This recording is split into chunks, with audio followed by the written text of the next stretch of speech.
श्रीरामचन्द्रं शरणं प्रपद्ये श्रीरामदूतं शरणं प्रपद्ये। सौप्रथम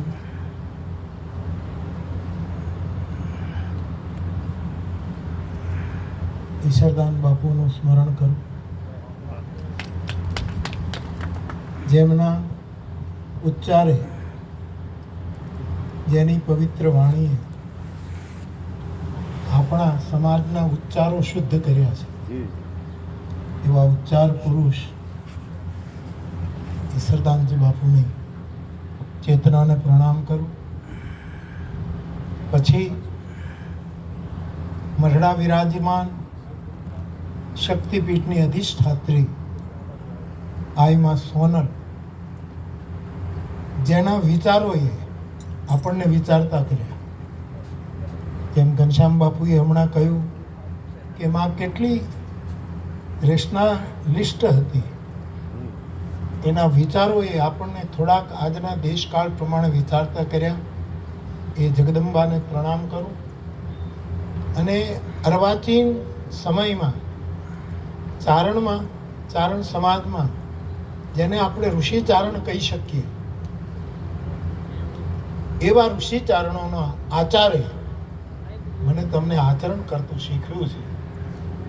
એ તમામ ચેતનાઓને ન હોય આવતી રહેશે, એ બધાને પ્રણામ કરી નમન કરું છું.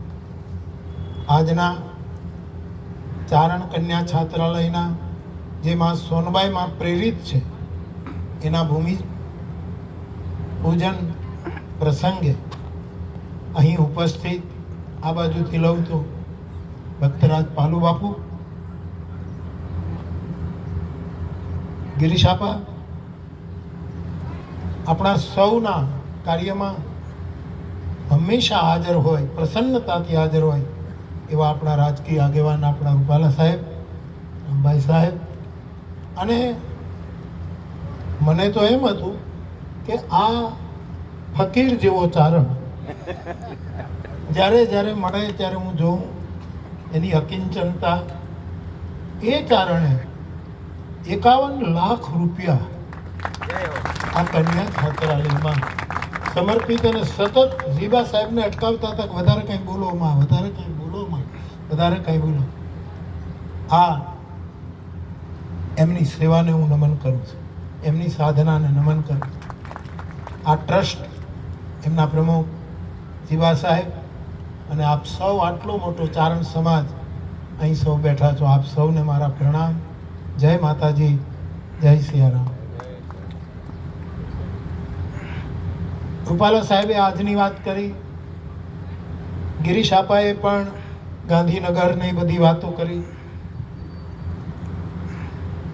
ઘનશ્યામ બાપુએ ખૂબ પ્રકાશ પાડ્યો.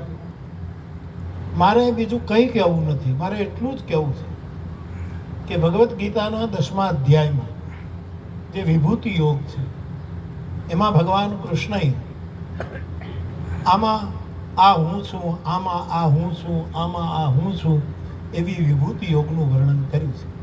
કે પાંડવોમાં અર્જુન હું છું, વૃક્ષોમાં પીપળો હું છું, આદિત્યોમાં સૂર્ય હું છું, છંદમાં ગાયત્રી હું છું, વેદોમાં સામવેદ હું છું, અચલતામાં હિમાલય હું છું, શિખરોમાં મેરુ હું છું. આ બધું જે વર્ણન છે આપ જાણો છો.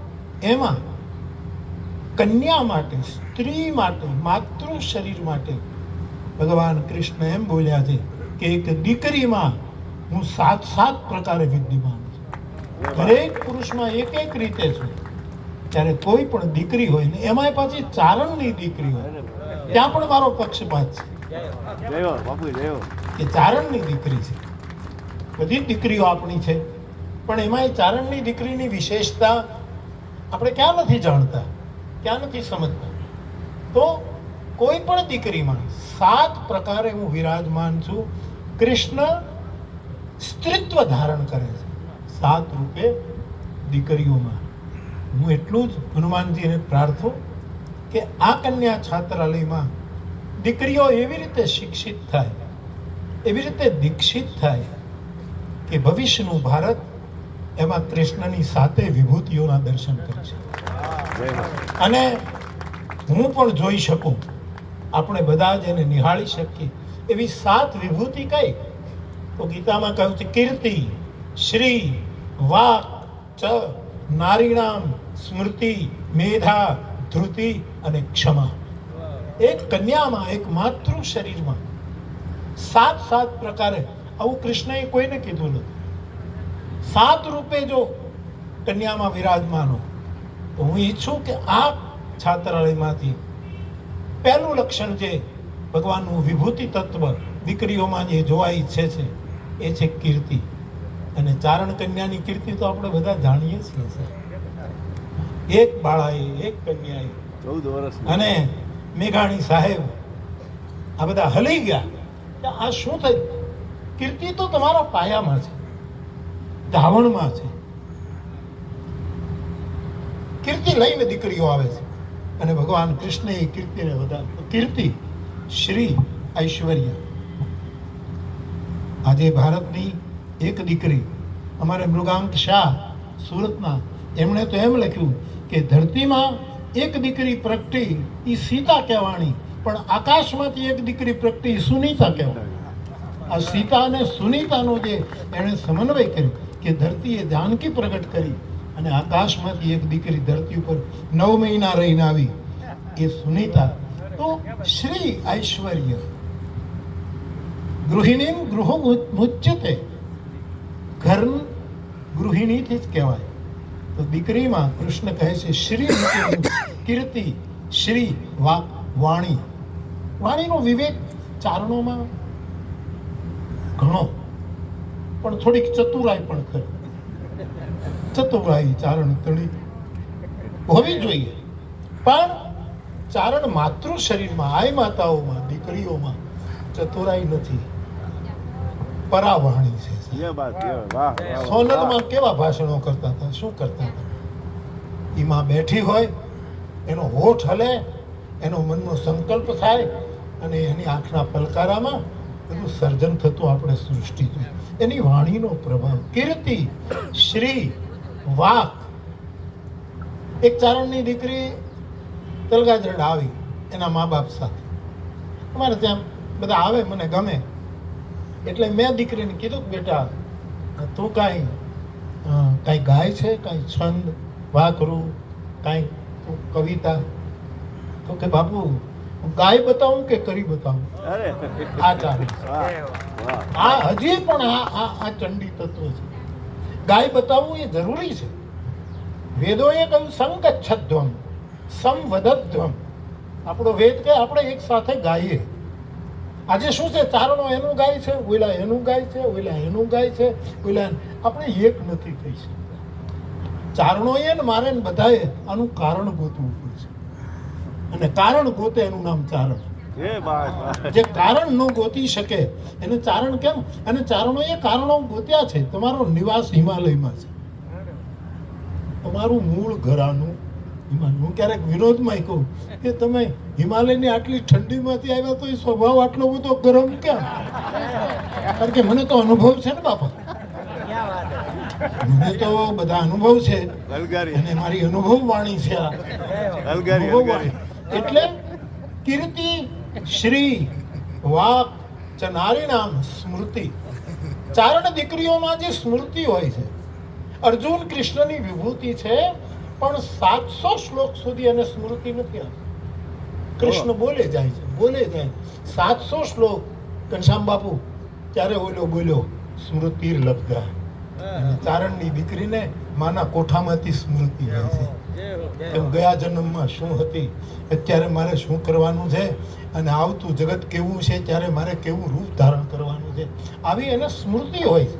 આ સ્મૃતિર્લબ્ધ આવી ઋષિમુનિઓને હતી. યાજ્ઞવલ્ક્યને સ્મૃતિ આવી, એમણે યાજ્ઞવલ્ક સ્મૃતિ લખી. સ્વયંભૂ મનુને સ્મૃતિ આવી, એણે લખ્યું. વશિષ્ઠજીને સ્મૃતિ આવી, એણે લખ્યું. કેટલી સ્મૃતિઓ યાજ્ઞવલ્ક્યની. હમણાં જ હું વાત કરતો, યાજ્ઞવલ્ક્ય વર્ષો પહેલા એમ લખ્યું કે માણસો ક્યાં ભેગા થાય, તમે દર્શન જુઓ, માણસો ક્યાં ભેગા થાય. એટલે એણે પહેલું એમ કીધું કે જે મંચ ઉપરથી સંસ્કારની વાતો થતી હશે ત્યાં લોકો ભેગા થશે. પછી એ ડાયરો હોય, ભજનવાણી હોય, રામકથા હોય, ભાગવત હોય, મુશાયરા હોય, કવિ સંમેલન હોય, જે પણ જ્યાંથી સમાજને સુરક્ષા અને સંસ્કાર મળે ત્યાં લોકો યુગો પહેલા કહેવાયેલી વાત, માણસો ક્યાં ક્યાં ભેગા થાય. બીજું એણે કહ્યું માણસો યુદ્ધમાં ભેગા થાય. સમવેતા યુયુત્સવ. ભગવદ્ ગીતા તમે શરૂ કરો એટલે સીધું એમ કે આ બધા અમે ભેગા થયા હતા. એ શું કામ ભેગા થયા? યુદ્ધમાં બધા ભેગા થાય. બીજા લગ્નમાં બધા ભેગા થાય, કોઈના મરણમાં બધા ભેગા થાય, અને સત્યનો વિરોધ કરવામાં બધા ભેગા થાય. જેને સત્ય ઉચ્ચાર્યું, વિચાર્યું અને આચર્યું એનો વિરોધ બધા જ ભેગા થઈ જાય. એમાં એ બધા ભેગા થાય. તો આવી વાણી, કીર્તિ, શ્રી, વાક, નારીનામ, સ્મૃતિ, આવી બધી સ્મૃતિઓ દીકરીઓમાં કૃષ્ણની વિભૂતિ રૂપે સ્મૃતિ, મેધા, એની બુદ્ધિ. ખબર નહીં કેમ બાળકોમાં આજના બધા જ બાળકો બહુ સ્માર્ટ છે. કલ્યાણજીભાઈ આનંદજી લિટલ વન્ડર્સના શો કરતા, અને અમારા ગુરુકુળમાં એક શો એનો રાખેલું. કલ્યાણજીભાઈ આટલા ટાબરિયા, અમે આટલી નાની દીકરીઓ. મેં એને પૂછ્યું કે આ આટલું બધું ક્યાંથી? તો કે માના કોઠામાં રિયાઝ કરીને આવે. તો સ્મૃતિ, મેધા પણ એની પ્રજ્ઞા, શ્રુતિ, સ્મૃતિ, મેધા, ધૃતિ, દરેક દીકરીની ધીરજ, એની ધીરજ ગજબની ધીરજ હોય. અને ક્ષમા, માતૃ શરીર જેટલું ક્ષમા કરી શકે એટલું જગતમાં કોઈ ન કરી શકે. એટલે મારે કોઈ ભલામણ નહીં, કોઈ સૂચન નહીં. આપ જ્યારે કહેશો ત્યારે હું તો તમારી સાથે જ હોઉં બાપ. પણ હું એટલી એક સાધુ તરીકે, હું તો તાંબડી લઈને લોટ માંગનારો માણસ છું. તમારા ઘરે આવીને રોટલો માંગનારો માણસ છું. એટલે મારી તાંબડીમાં તમે આટલું આપજો કે આ ભૂમિ પર જે છાત્રાલય થાય એમાં દીકરીઓ કીર્તિ, શ્રી, વાક, ચ, નારી નામ, સ્મૃતિ, મેધા, ધૃતિ અને ક્ષમા, આવી માતું. જેમ ઘનશ્યામ બાપુએ કહ્યું કે ખાલી આપણે ત્રિશુલ લઈને નીકળી જઈએ એમાંથી હવે બહાર આવવું પડશે. માએ કહ્યું, આપે જે વાત કરી. પણ બહુ સરસ આપણે હું જોઈ રહ્યા છીએ પરિવર્તન આવી રહ્યું છે, અને એ પરિવર્તનને આપણે સ્વીકારીને આગળ વધતા રહીએ. મારી ક્ષમતા પ્રમાણે જ્યાં જ્યાં સેવા કરી શકું આપ મને કહેતા રહેજો. અને ફરી એક વખત ચારણ સભામાં બોલ્યા જ કરું કે સાધુને પક્ષપાત હોય નહીં. આપણે ક્યાં હાવ પૂરેપૂરા સાધુ થવું? પૂરેપૂરા સાધુ થઈ જઈએ ને પછી શરીરમાં રહેવાય નહીં. ઠાકુર રામકૃષ્ણ પરમહંસ, ઠાકુરનું વચન છે કે ખીલી રાખવી પડે જ્યાં આપણે આપણું પૂરતું લટકાવી શકીએ. આપણી એક ધોતી લટકી, એકાદી ખીલી રાખવી પડે. એટલે આપણે ક્યાં પૂરેપૂરા થવું છે? એટલે પક્ષપાત સાધુને હોય નહીં. પણ આપ સૌ જાણો છો એટલે બોલતો નથી. ચારણી વિદ્યા તરફ હજી સુધી મને પક્ષપાત છે. અને આ વિદ્યા દીપાવવી વ્યસન મુક્તિની સાથે, વેર વૃત્તિની સાથે, વિષમતાની સાથે, એકાબીજાની વિરોધોની સાથે આ જે વૃત્તિને સાચવી એ ચારણ સમાજનું કર્તવ્ય છે. કારણ કે રાષ્ટ્ર તમારી પાસે અપેક્ષા રાખે છે. જ્યારે જ્યારે જરૂર પડી ત્યારે ચારણોએ અને ચારણ માતાઓએ, જગદંબાઓએ જગતને જાગૃત કર્યું છે, બેઠું કર્યું છે. એના આપણે વારસદાર છીએ. એટલે મને આપના તરફ એક પક્ષપાત છે. અને કાયમ પ્રેમ તો શું છે ને, એક જ બાજુથી થાય. તમે કરો જ છો, પણ તમારો પ્રેમ ઘણી વખત બહુ કડક હોય, એવો ધગધગ. હું એને પ્રેમ જ માનું છું, પણ પ્રેમની એક ગરમી પણ હોય છે ને, એટલે 100 કરતાંય વધારે હોય છે. પણ મારો જે પક્ષપાત છે અને એનું કારણ આ ચારણ ઋષિઓ, જ્યાં મારો કૈલાસપતિ નિવાસ કરે છે ત્યાં તમારો નિવાસ. શાસ્ત્રોમાં વર્ણન છે. મારો હનુમાનજી વાલ્મીકી રામાયણમાં જ્યારે જાય છે સુંદરકાંડમાં લંકામાં, ત્યારે એમ કહે છે કે હું આકાશ માર્ગે જાઉં છું, પણ ચારણો જે ગતિથી જાય એ ગતિથી જાઉં છું. આનાથી મોટું ચારણોનું સન્માન હોઈ શકે. જો હનુમાન એમ કહેતો હોય કે હું એ ગતિથી જવા માંગુ છું, વાયુ ગોપા ઉપાસતે, આ જો સૂત્ર લાગુ પડતું હોય તો તો તમારું જે ગૌરવ છે એ બધું, અને એ ગૌરવનો સદુપયોગ રાષ્ટ્ર માટે થાય, વિશ્વ માટે થાય એવી હનુમાનજીના ચરણમાં પ્રાર્થના કરીને મારી ખૂબ જ પ્રસન્નતા વ્યક્ત કરું છું. મારે આજે આવવાનું જ હતું. જીવા સાહેબે અને વડીલોએ આ તારીખ સ્વીકારી લીધી અને અમે ગાડીમાં આવતા તો મને કે હજી બધું ત્યાં બધું પથરાય છે. મેં કીધું હાલો ને આપણે પાથરવા લાગશું. એનું કીધું આપણે મોડા પડીએ છીએ, પ્રમાદમાં હોય તો એમ જીવા સાહેબ એનું કીધું કે આપણે હંમેશા મોડા પડીએ. પ્રમાદને લીધે તમે નથી મળ્યા, તમે ભૂતકાળમાં પુરુષાર્થ એટલો કર્યો છે, એના થાકને લીધે તમે મોડા પડ્યા. તમારો પ્રમાદ હોય તમને કહેવાય અમારે તમે પ્રમાદી છો એવું કહી તો અરે અરે રામ રામ જય માતાજી મારા બાપ. તમે પુરુષાર્થ એટલો કર્યો છે. Rest is welcome after hard work. હું અમે ભણતા ત્યારે શીખો કે જેણે બહુ કામ કર્યું હોય એને આરામ થોડોક જરૂરી છે. એટલા માટે બાકી આપ જ્યારે કહેશો ત્યારે થોડીક વ્યસ્તતા હોય છે, પણ આપ મારી સમય અને તારીખ સ્વીકારી લો એટલે મને આપની પાસે આવવાનું ગમે છે. કારણ કે આપના રહેણાંક બહુ ઊંચા છે અને ઊંચા નિવાસીઓએ રામાયણમાં એક ચોપાઈ છે, ઊંચ નિવાસ, અને બીજું કાંઈ ના આવે અને આ દીકરીઓમાં સાતે વૃત્તિઓ કીર્તિઓ આવે એવી હનુમાનજીની પ્રાર્થના કરીને આપ સૌને મારા પ્રણામ. જય માતાજી. મારે બીજે જવાનું છે, અવિવેક ક્ષમા કરજો, હું અહીંથી નીકળીશ. બધાને પ્રણામ. જય શ્રી રામ. હા.